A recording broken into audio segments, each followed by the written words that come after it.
family member think? And I wanted to compare the users and the shoppers. So for the shoppers, how were they going to identify who could give them home care?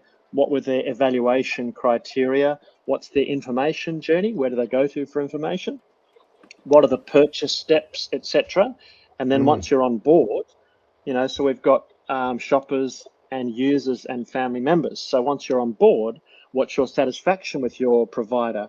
What additional services might you want? What's your appetite for using an app, for technology, self-managed versus provider-managed? So the first study in 2017, 4,000 respondents, we've now ratcheted up the response. So we've got 10,000 respondents per survey. So we can cut and dice the data by geography, by age, by whether people are wealthy or poor. We've got 4 wealth categories. We can look at a CHSP perspective, a home care perspective. We could probably do a vet perspective, the veterans.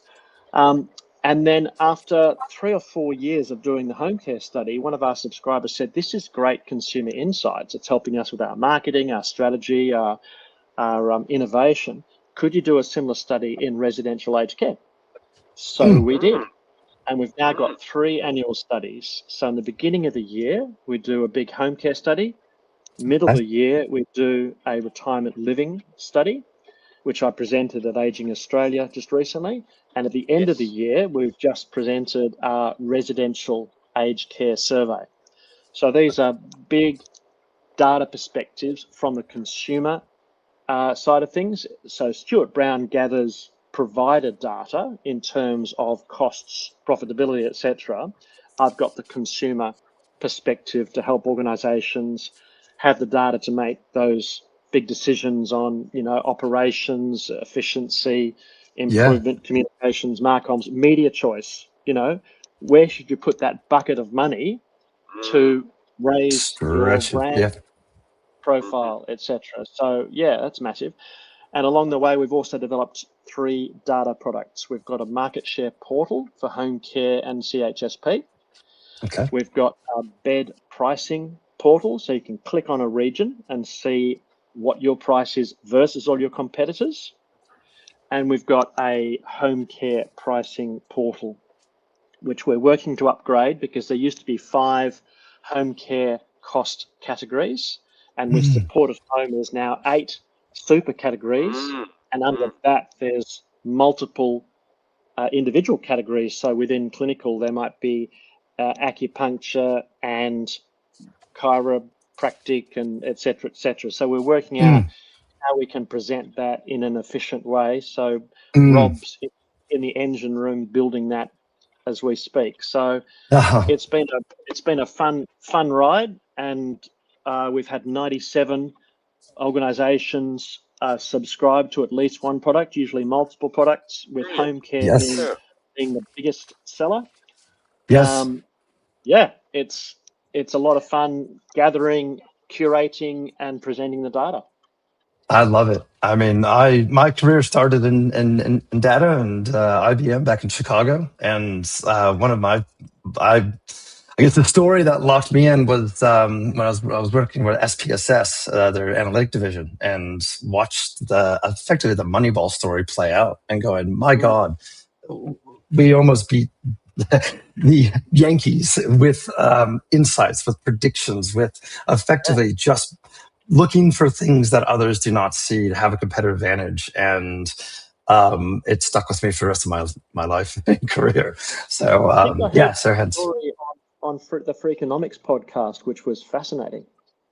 It was really interesting because Michael Lewis, he covered that. He's a famous author, and he wrote the story, the book Moneyball. But he's also written other ones like Liar's Poker, and so he's an I don't think he's an economist. He's a Wall Street prolific investor, but also just a really sharp mind, and saw Billy Bean and this general manager who yeah, just had a different way of thinking. And I think it's that type of thinking that's so important to both our industry and what we bring to a lot of the businesses and other entities that rely on these insights to not only just get a competitive advantage, but even just operate sustainably.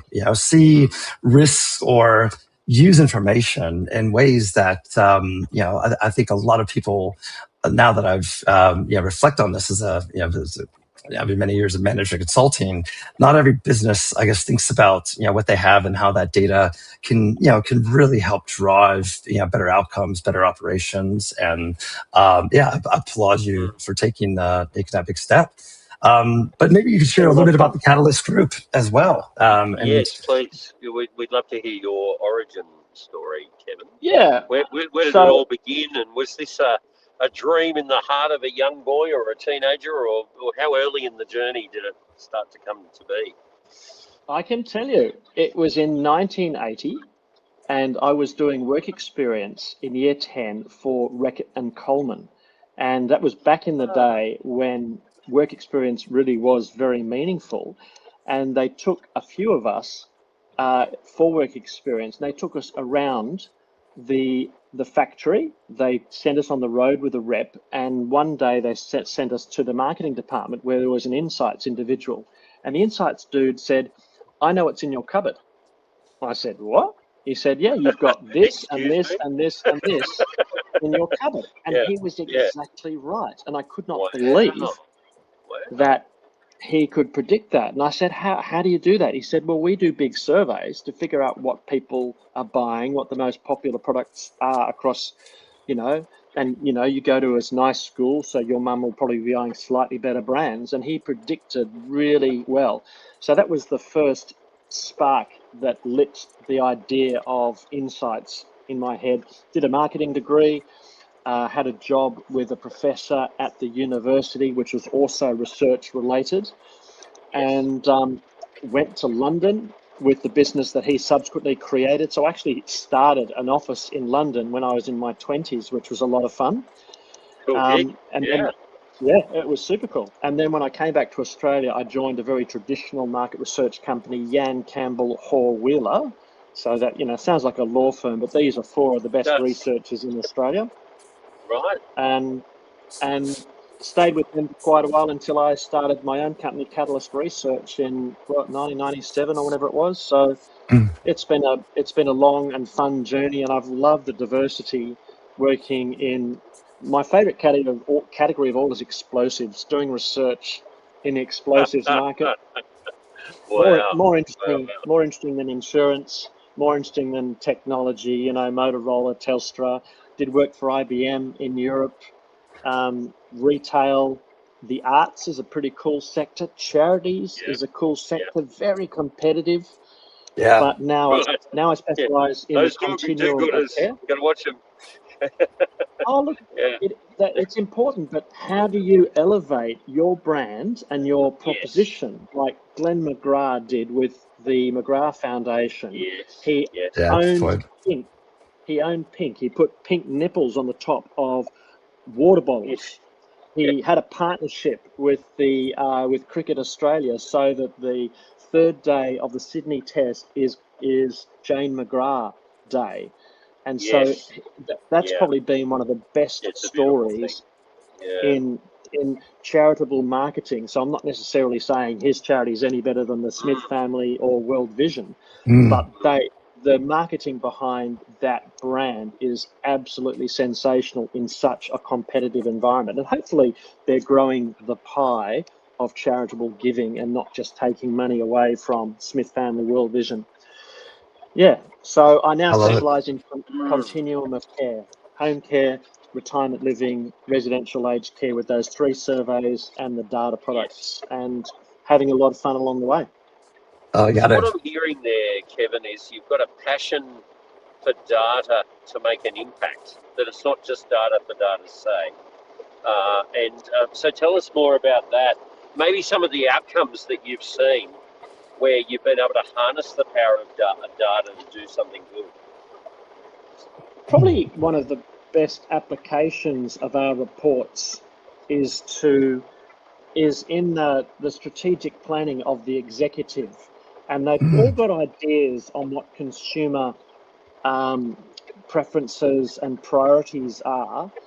But like economists, there'll be five opinions amongst 7 executives, and they can pull out my report and say, well, this is what the data tells us in terms of objective feedback from the marketplace. So some of those outcomes have led to rebranding in the home care space.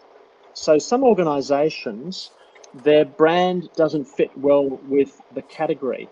And I'm not going to try and take anything away from Australian Unity, but imagine trying to build cut-through if you're Australian Unity and you're selling health insurance, you're selling financial services and RAC and Resi, RL and home care, etc. So there's some organisations that have used our report to reshape their branding to make a better connection between the brand name and the category of home care. So that's sort of an example of an outcome. Absolutely. Well, I've got some also data, and I think we're going to have a data-rich discussion today, because I know some of the team members that are coming on shortly, they'll be looking at even beyond Resi, which a lot of talk about bed blockages out there across the sector. But I thought I would share a little bit of just something where data is also key to a lot of our focus as well, but I think it's more about what's happening around the market with regards to residential aged care. And let's try to check and see if that's showing for you, Owen. Do you see on the screen anything? Not as yet, but while you're doing that, Rob, I hear it on Good Report. We've got Marie Alford, Hammond Care, yes, who we was did. fantastic as the dementia disruptor. And continuing to be, and Paul Sadler, long-term time friend of the show, and we haven't had Paul here for a while, and he's doing some great work, obviously, with Rolf and Inbox. No doubt you might have connected with Paul or Marie in your travels, Kevin. Certainly, Paul. He and I are fellow cricket tragics. Yep, he was one of my. Yep, he was one of my early clients. With Presbyterian Aged Care. He was the CEO of Presbyterian Aged Care, and he was one of the early buyers for my home care report. He's now also chairman of Meals on Wheels, and he and I actually met this morning. It's in real life. Wow. No, online. I'm in right. Albany, Western Australia. It's a long walk to where Paul is. We met online. Kevin. I did swim 2 kilometres this morning, so it was a bit of a commitment there. I was chatting with Paul in his capacity as chairman of Meals on Wheels on how we might work together on my next home care study. So that's stay tuned. Yeah, I've got a lot of respect for Paul, such an experienced man. He was long time leader in the industry, heading up AXA. I think it was AXA. And remains a trusted advisor for many people via his Invox partnership and his own personal consultancy. Yeah. We're raising the roof for Paul and Marie, and we're going to see them shortly. Rob, you have got your data on the screen now. I no doubt you want to have a bit of a data fest where you and Kevin can expound some insights here. Absolutely. Well, I think I didn't do that well in economics, but supply and demand is definitely an aspect of it. But I thought, Kevin, let's just talk about this. This is effectively where most of the challenge is coming from. What are you seeing, I guess, within these individual markets of retirement, home care, now this new supported home, and residential? And I know Paul will be speaking a little bit more about some of the knock-on effect to the acute sector too. But to me, it all is stemming from really a demand issue and accommodation issue. And I just wanted to get some feedback of what you're seeing and what innovation, but also other aspects of where this is going, and also share even what I know the department is doing a pricing review on accommodation, and they're really looking at why and how can we get providers to build more and drive more accommodation assets for this growing population forecast we have in front of us. Yeah, well, this is not my sweet spot. I can certainly talk to it, but my sweet spot is what consumers think. But we've known that the grey tsunami has been coming for 20 years. So we've got ourselves in a pickle.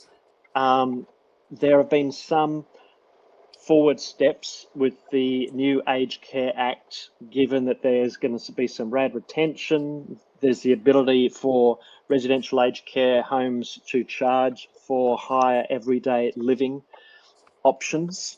So there is a slightly better monetary equation, but there's still some significant challenges, such that if I go to if Linda Mellors goes to Westpac Bank and says, I want a bucket of money to build a new home, the Westpac Bank might say, well, could you build a retirement living place instead, because there's a much better ROI there. There's not those liquidity requirements. There's not the handbrake. So I really regret that, A, it's taken governments of all stripes so long to recognise this problem, and B, there is still a handbrake on the industry, such that Westpac is saying to Linda at Regis, hey, why don't we give you money for a new RL site instead, because the profitability is going to be much better than the RAC site, which is, not as attractive to us to lend you money. So we're not seeing the beds made available, and we're going to be further and further away from targets, what's needed as every year rolls on, as we're seeing now with 3,000 older Australians stuck in hospitals. And I actually like the fact that's going to embarrass people. I really hope that creates some political pain at a state and government level. And there was some minister this morning saying he's disgusted, etc. Well, mate, we've known this has been coming for some time. So do get your knickers in a twist and see if you can make something happen. Well, I love that. Fair say, and thanks for not holding back, Kevin. 20 years is a fair while to be able to do some proactive planning and take a sentiment amongst the market on what the real needs of society and ageing Australians are. So it is a case of not doing enough soon enough, and now we've got a big problem on our hands. So maybe what I do love about today is we're going to give the consumers a voice. That has always been our passion from the moment we started All Things Aged Care, that we build a community of purpose where people's voices are heard. As you know, we've got the open mic coming up at the half-hour mark, which is not far away, 9 minutes, and we've got some people probably frothing to share some of their thoughts and passions, which we love. We've got long-term friend of the show, Libby, saying it could be a data off between you and Rob, because you've got the provider and you've got the consumer. But we really want to give a mic to the consumer. So if you were to not hold back and just talk about the consumer sentiment and the big issues that are keeping them awake at night, please. So this to me? Yes. Yeah. So what your data is telling you, what your consumers are telling you in terms of the burning hot sort of issues that we need to give a voice to. Yeah, there's a major challenge. I don't know if I could share a screen, but I'll tell you. You could. So yeah, I've got a slide here somewhere that might be relevant to show. Yeah, there it is. Okay, I've got my slide. How can I share on this thing? So just, and then just have to be. I'll present. Am I going to hit present or what? Select present. Yep. Present. Share screen. I love it when technology comes together from afar. Yeah. Look at this. Okay. For those playing at home, it's that easy. Present. All right. Okay. And then Can There you we go. see? There we go. We are Right. live. Yes, So yes, we can. Thank you, Kevin. I've been tracking consumer sentiment overall since 2022, and this is Australia. So in 2022, when asked how you'd rate the overall quality of care and support provided in residential aged care in Australia, if you don't have a personal connection, give us your impressions of the industry. In 2022, half of Australia gave the industry a 0, 1, 2, 3, 4, or 5. They gave a negative score out of 10. Wow. That has progressively gone down, but it's still 40% of Australia giving the industry a negative score. A similar number give the industry only a 6 or 7 out of 10. And we're gradually pulling up such that we've now got over 1 in 5 giving a positive score, 8, 9, or 10 out of 10. So that's a good thing, but it's still only 1 in 5 Australians think aged care is any good, which is a parlous state of affairs. However, if you So we're ask talking about me, 20% of the population basically aren't confident about the future or the current, model. However, if you ask me, a family member of someone in residential aged care at the moment, 3/4 of us think that aged care is 8, 9, or 10 out of 10. The site where Dad is, which is Adventist Care in Wahroonga, Sydney. So Let's that's give them a shout out. Adventist Care Wahroonga, you're doing a great job. We'll raise the roof for you. Brian and and is there team any, there. Kevin, and not to disrupt your flow, but please give a shout out to the good people that are looking after your dad. That's the personal side of what we do. Yeah, I'll get back to that. But in the meantime, look at that mismatch between the 1 in 5 of Australians who think aged care is any good versus the 3/4 of me, those who are approximate to the care, have got a personal connection. And now I will segue to the wonderful care, the happy faces, the fact that people are putting up with my mum, who is a handful. My dad's gone to the dementia ward. They're very kind. They did a lovely Christmas celebration yesterday. My sister went. They had photographs, they had a nice menu, they had nice music.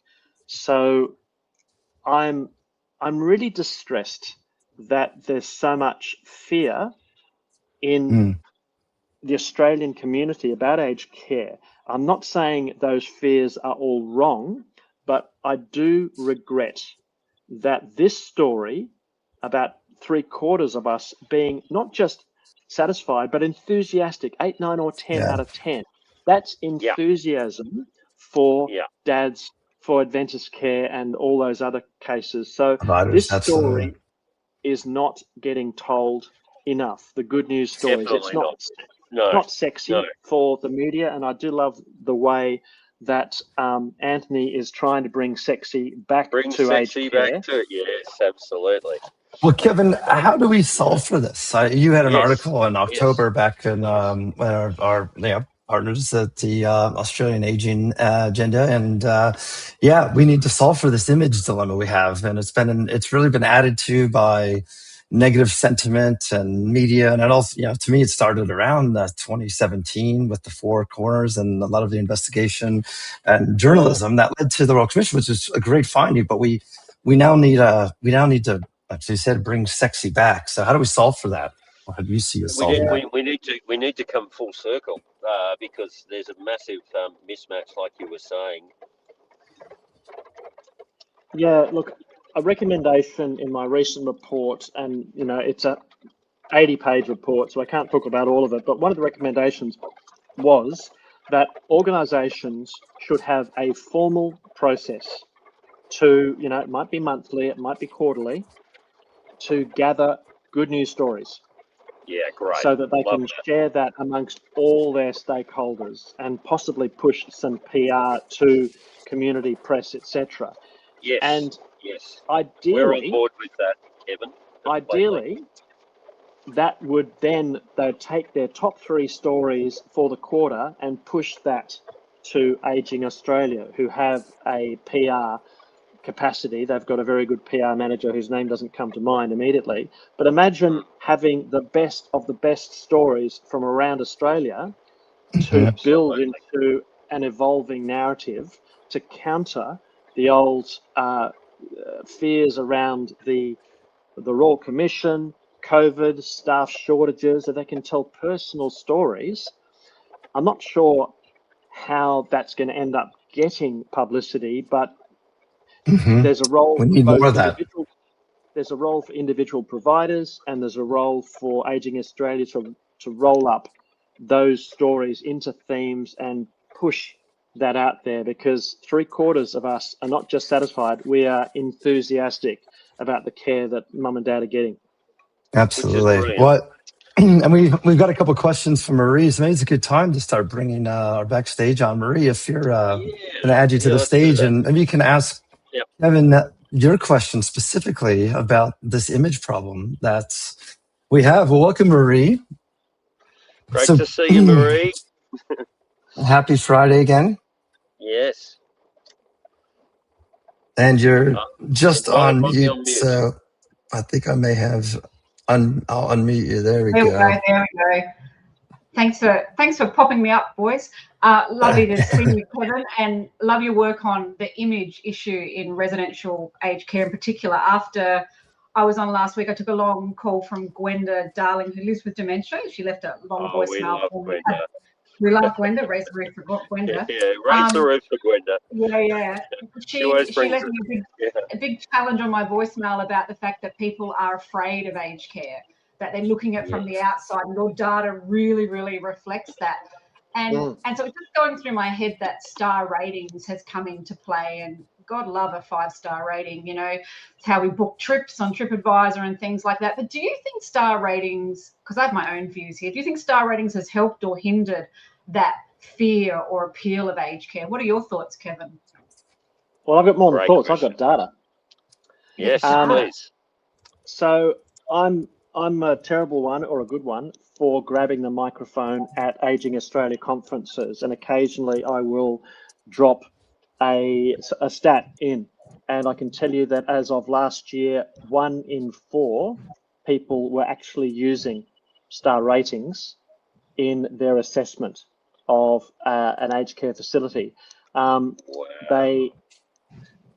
The awareness of star ratings is going up. We know that the average number of stars is going up. So I think in general, it's a positive that the consumer can see there's a structure in place. The consumer can see there's the capacity to compare different providers, but it's still not, it's not widespread. It's not being used by the majority of shoppers. So it's a journey. I think it's a positive journey, but it's not a complete journey as yet for the industry. Kevin, is there an alternative in your view? You're looking at the data, you're looking at the sentiment. What could be an alternative? Yeah, I'm not sure if there's going to be a better alternative anytime soon. So a lot of organisations do their own surveys. Some organisations use my survey data, and I can give them net promoter scores or recommend scores. But there's cynicism from the consumers around, you know, ACME aged care, measuring ACME aged care, and then pushing that data out there. So I think for the government to be seen as somewhat independent, I think it's a positive thing, but there are a whole bunch of other criteria that consumers will look to as they assess aged care. You know, they'll look at location, they'll look at cost. You know, is it a nice building? Is it a nice room, etc. And increasingly, it'll be availability, because you know, more and more will be the case that you'll go where there's a spot available, as opposed to I can choose between these 3 or 4 options. Exactly right. I mean, it is a proxy, but it's something that I feel at the moment is being utilized more by some of the regulatory aspects of our industry than the consumer side. And I guess that's not really the ultimate intent of that data set, but it is a purpose that we have to acknowledge, because it does highlight also good and bad in a new format. And the bad certainly, I think, is getting most of the focus on the star ratings related to our care time, direct care time, and especially from next quarter when there's penalties, and now also, the stick is getting yielded. So, yeah, we still got a ways to go, but it's policy hitting the road, you know? Yeah, I think it is a positive journey in general from the consumer perspective, because information that wasn't there before is there now.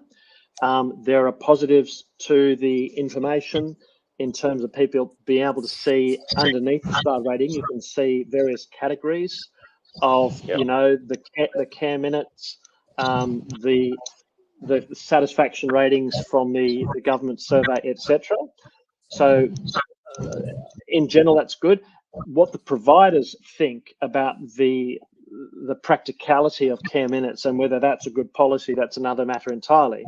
But from the consumer perspective, I do see it as a positive development. That's great feedback. Well, the other aspect we want to talk about is we're going to bring also Paul Sadler on, and I know we have had a lot of discussion. There's been a lot of articles and on the nightly news. I feel this is being talked about regularly, but we do have a growing and continued problem with bed blockages, and even touching friends and family who are having procedures being delayed or deferred because of some of the knock-on effect this is having. But Paul, come to the stage and join us as we continue to explore this interesting. Great to see you. Hi guys, how are you all going? We are well. Better to see you, our friend. We are well. How's everything in your neck of the woods, Paul? Tell us a little bit about what's been the latest. Well, what's hot at the moment. Anything aged care is hot. I was just talking. Absolutely, we're bringing sexy back.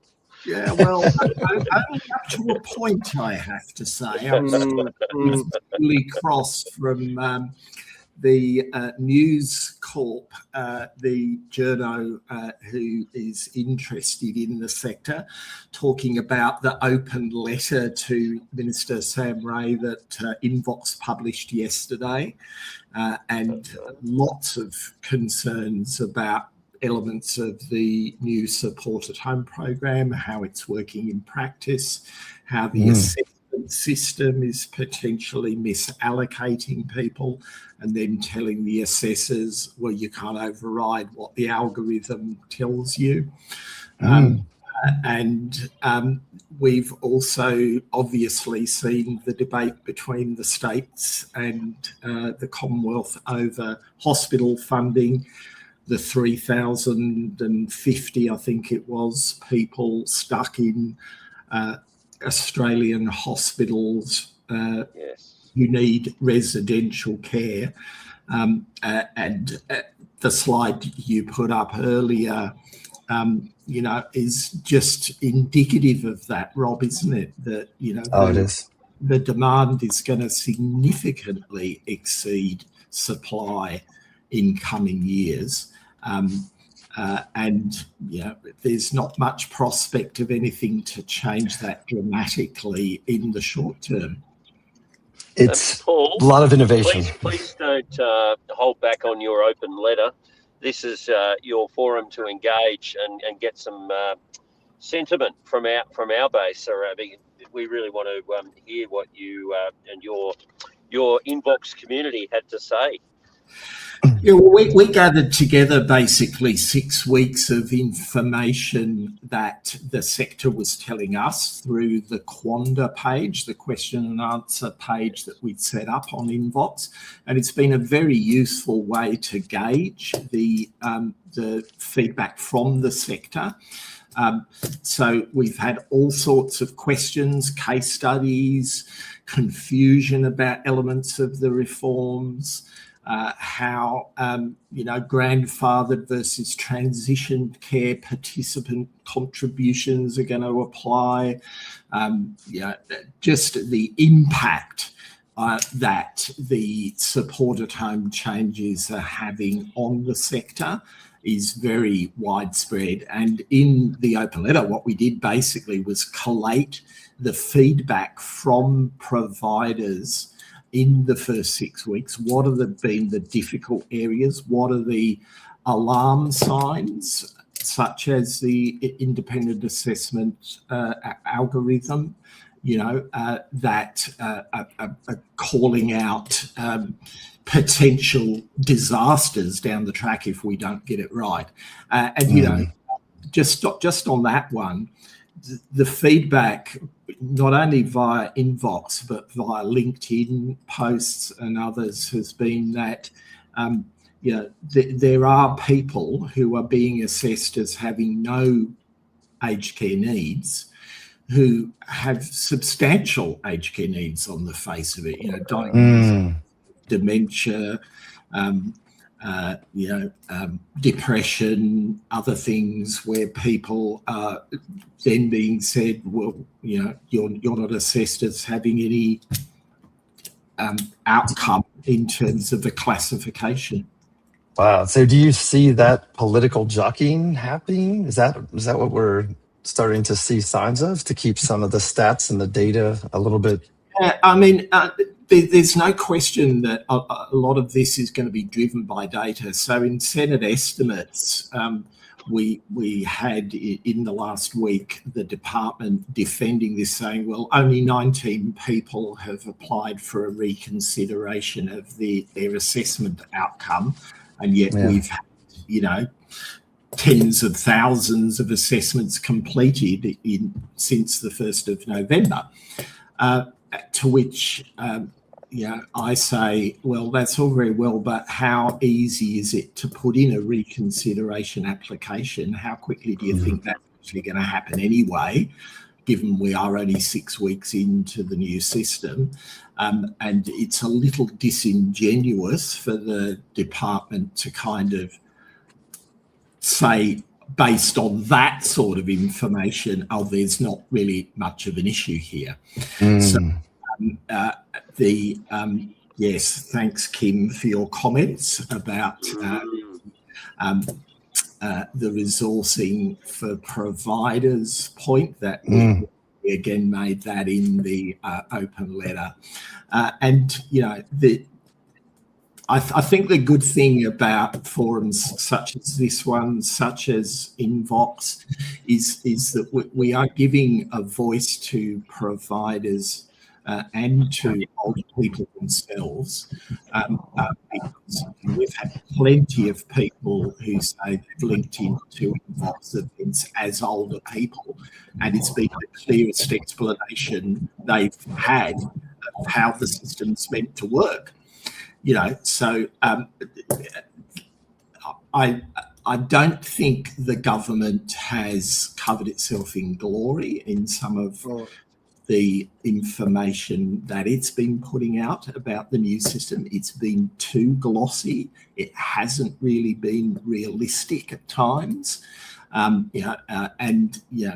much the messaging from Sam Ray has been all about how good once in a generation reform, wonderful new Act, etc., elements of which I would agree with, but it doesn't remove the reality of thousands of people stuck in hospital, older people having to pay significantly more for their care services than they previously did, and experiencing blockages at the point of getting assessments and getting into care. And when you get into care, you've got the added,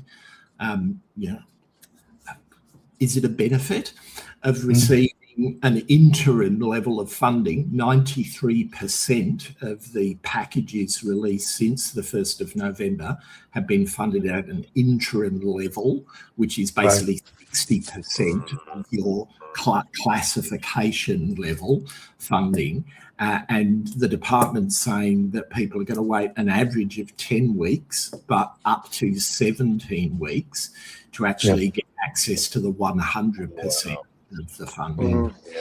Well, you make a great point that ongoing and structured engagement is required, right? So do you feel that engagement is there yet? Or we can always do better, but are you feeling that with this government? Yeah, look, absolutely.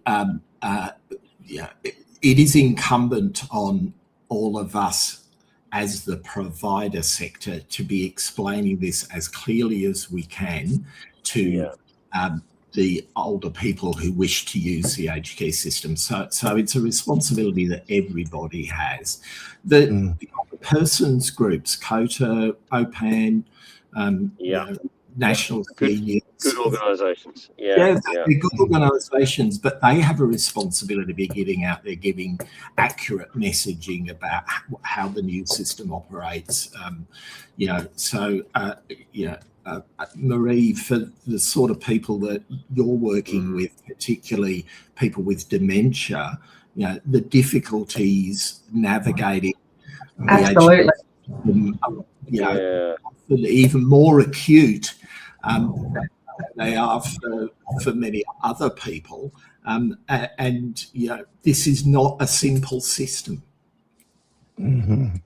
And I think Marie had a question as well that Marie, just unmute you if you want to ask it of Paul, but has to go a little bit with the assessors. Wrong in the last word, so I should pay attention when I'm typing this. Sorry, guys. But I'm also hearing a lot from people with dementia and their carers about some of the challenges and their assessments being incorrect. But I'm wondering, workforce is so vital, and how are the assessors coping going into these situations, knowing that people require more services, yet virtually having their hands tied from being able to provide them. And as you say, those reassessments not being as accessible as we had hoped they'd be. So how are the assessors doing?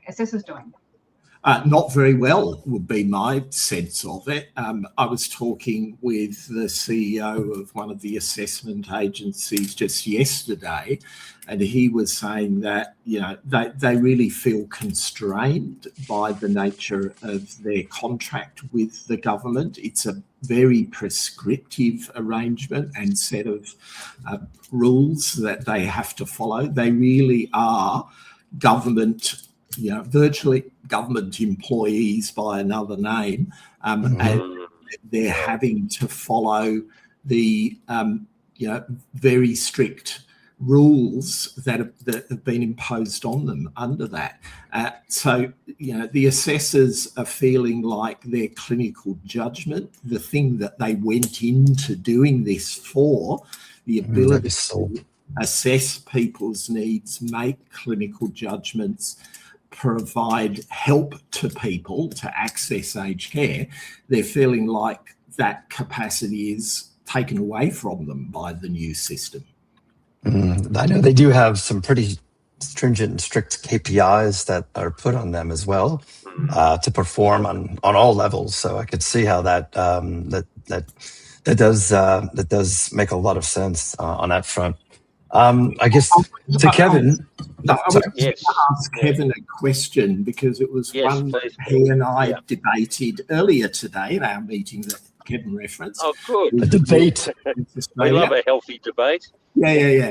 And that was the question around the participant contribution levels and the impact of those. And we did talk at our earlier meeting about maybe when you do the supported home survey early next year, that might be some questions that you can insert around what's that done, what is it meaning for older people's consideration of aged care? Is that going to spring up a whole set of new bad stories to even further depress the view of the sector?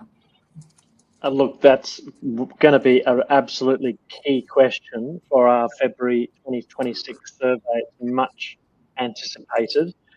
And I do feel for the home care providers who have got, a workforce. They've got a flow of accepting inquiries, converting those inquiries, delivering care against the needs of older Australians. And there's the potential for that dynamic to alter fundamentally for pensioners having to pay 17.5% for everyday care up to 80%. I feel less sorry for the richer people who are going to have to co-contribute a large amount. But I really feel for the providers, how they're going to, how that dynamic's going to change. I'm actually going to do a provider survey in early, probably February, March, and say to the providers, hey, how have your inquiries changed? How has your conversion changed? How's your average package size changed? How has churn changed? So just 4 quick questions. I'll probably work with Australian Ageing Agenda and get feedback from all the providers to get some quick and dirty data on how has support at home affected the sustainability of support at home providers who are already under the pump with profitability, margin issues, operational issues, staffing issues. So I'll have some answers by end of March. We look and Kevin, forward I to guess that, just Kevin. on that. Yeah. Oh, you've got something there, Rob. I was just wondering, is Kim in the backstage area? I mean, she is a provider that's contributing to this discussion from the keyboard, but is she there? No, she's not, fortunately. Right. So, Kim, we'd love to hear your thoughts on that if you're tuning in at the moment. Oh, she just tuned in as well. Yeah, Kim. We well, before Kim on, Kevin, yes, maybe you can just speak to what because this is as recent as the other week. So, is this shaping really what we're seeing as now consolidation in home care providers like Resi? Yeah, look, we're seeing it. Did you pull up? Yeah, that's if you keep going down, and I can probably pull up a larger version of that chart. But what the chart says is who has been getting the most home care funding up to June 30, 2025. And Australian Unity merged with My Home Care is number 1. Trilogy is number 2 with a bullet with 70% compound annual growth rate over 3 years. So they're one of they are the biggest growth engine in the industry. And the other growth category are franchises that have above average growth rate. So people like Pearl, Right at Home, Just Better Care are 3 of the franchises with good growth. But that's about dollars in. What remains to be seen is whether profitability and sustainability are impacted by the support at home changes. So I think it's going to be a dire state of affairs for the smaller operators. This is going to end up being a volume play. So we've already seen some consolidation, and we did see one player in Victoria actually go out of business. Can't remember their names. But it's a tough gig, particularly for the home care providers that don't have a rack business with that chunk of RAD money providing financial ballast and security. So, I hold fears for the sustainability of the industry with the advent of support at home. But, let's wait and see what the numbers show us in March, April. Well, we have a guest joining who is at one of these organizations who can speak to support at home, and she's been navigating this from Townsville, but has also very much been carrying the torch and really providing a lot of great inputs as to what that policy looks like in her organization. But welcome, Kim, to the floor. Let me just take the data off the table. Hello. Townsville, Kim. Welcome. Hi, Kim. Thank you. Been a few weeks. Yeah, I'm really interested in this conversation. Particularly, we've been looking at the numbers for November, So it's only a month in, but we're really having to think, oh, what are we going to do long-term sustainability? I think our revenue for November was down by about a quarter. So, which, you would expect to see with loss of package management funding. So, so we really are having to, we're doing a strategic planning session in January, February. So I think we're going to have to look at the real big drivers for the organisation in terms of customer service and more efficiencies and our staffing models and pushing services, all of that sort of thing. So our case managers don't have anywhere near the caseload that they need. So it is going to come down to volume. But what does that look like for clients? If you're pushing 70 odd clients per case manager or care partner, sorry, they're not going to be getting the level of service that they've got at the moment. So yeah, there's lots of issues that we've been dealing with.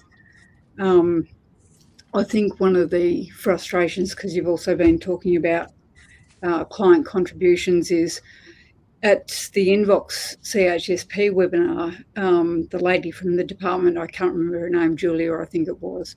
Julia Atkinson. Yeah, she threw out a little comment saying, the full pensioner contributions were modest contributions. And I thought that's really easy to say when you're on a decent department salary. You're not delivering services if you think those contributions for daily or, multiple times a week services are modest on a pension. So, the whole structure at the moment is about managing client risk. And it just seems the whole new program has done nothing but increase risk to clients. And the department's sitting back saying, well, let's wait and see what happens, and then we'll make some adjustments. So that's like us saying, let's see if the client falls over, and if they do, we'll move that mat out of the way. Do you know what I mean? Like, that's putting it in really sort of simple terms, but it's true. Marie's got a great question there. Yeah. Marie, do you want to jump in with that? I think that's a really good question.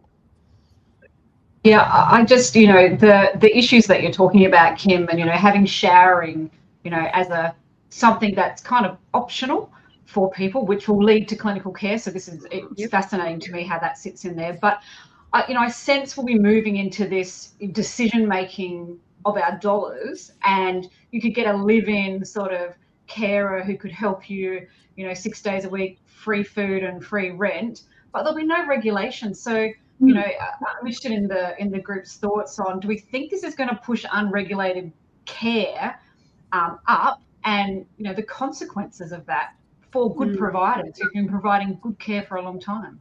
Yeah. Look, I don't know. And when we move to the multi-provider model, whenever that is in 27 or whatever, that will change the dynamics again of the services that are being provided. And I think that's the government's intention as well. But certainly at the moment, we're looking at how do we structure a fee for service, so a private model for those self-funded people. How do we provide those services a little bit cheaper for them, and perhaps capture that market of people who are rejecting aged care or funded care? So, yeah. Well, and I talked before about aging support and how I think that's where the industry needs to go. We need to stop calling it aged care and look at how we can support people to age well. And I think that's the model that we're going to move to, and the basic levels of support will be done by unregulated people.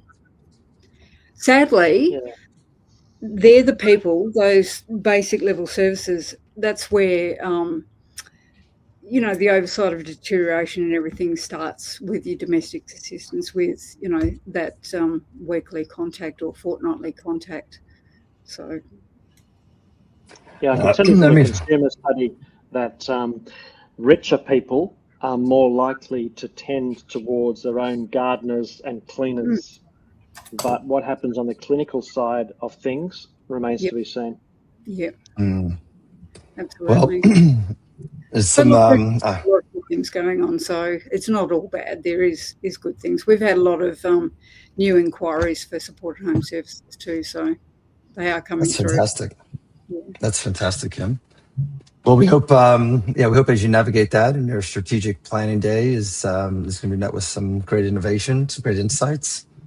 Certainly, you've got some great access to some data, some new studies coming. So we'll, keep you in the loop there with Kevin, and keep doing what you do, Kim. Thank you. Nice to see you all again. Likewise, and have a wonderful, wonderful weekend. Well, we had a lot of topics discussed today. I think today we felt a little bit, I want to say, oops. Sorry, I just want to mute someone. But I think with all of that underway, I think there's still a lot of work to be done. And I think what we can continue to do is keep having conversations about it, and stay engaged and keep engaging with the ministers, engaging with the media. So Paul, applaud you with the work you're doing in Invox. We have to keep the stories moving and alive, and that's what we tell even when I lost my father-in-law. The advice was to keep telling his stories. That's how we keep it alive around you. So keep doing all of that, and really love the work each one of you are undertaking individually. And we'd love to continue to have you back and cover these areas. Absolutely. Because this is really really at the precipice of reform changes, and we need to not let things go too long when we know it's not right, and this is where it starts. So we certainly appreciate your positions on this. Yeah, thank you. No worries, everyone. And thank you for your input. We're really excited to have you contributing going forward. I mean, that whole call out around good stories, no doubt organisationally, Marie, you could move on something like that, and Paul with your Invox community, and having Kim and her peers putting out those the good stories amidst all of the challenges, to keep the sentiment and the momentum and the just for people who are feeling a bit overwhelmed, the power of a good story amidst all of the challenges. Yeah, means a lot. Well, thank you all for your time today, and until next time. Thank you, everyone. We and have salute a great you. Christmas and If holiday we don't break. hear from you for him. And Rob, what do we always say? Lead us home. All for one and one for all. Things age care. Let's Take make care. it better together. Take care, everyone. Bye-bye.